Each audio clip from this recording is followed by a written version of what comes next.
Práve sledujeme Ľuboša, ako pilne študuje ekonomické ukazovatele Južného pólu v mládežníckom časopise Štvorlístok.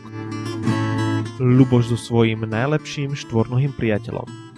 A len prečo má ten pes tak veľmi vystrašené oči? Okuliarky podľa poslednej módy, vlásky pekne učesané na cestičku.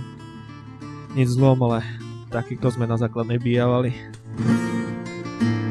Verte, že niektoré veci sa nikdy nezmenia. Predstavte si, že toto malé bude raz vyššie ako toto. Jednoducho Hrbáňovci sú fabrikou na výrobu stožiarov. Boháča, jaká výška. Ale musím si zvykať, keď chcem byť to LD. Fotíš to, miláčik, už to dlho nevydrží. Ľuboš, nevieš, kam sa podiel ten maklér z konkurenčnej spoločnosti?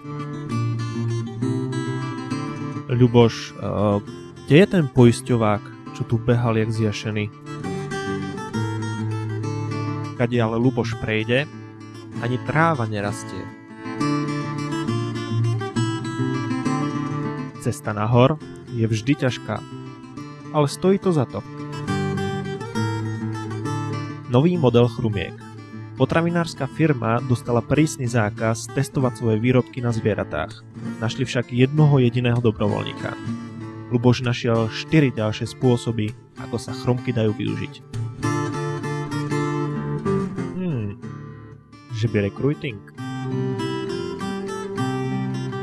Ľuboš s prvou manželkou Annou. Už 22 rokov aj poslednou. Srdečne blahoželáme, najmä pani Anne.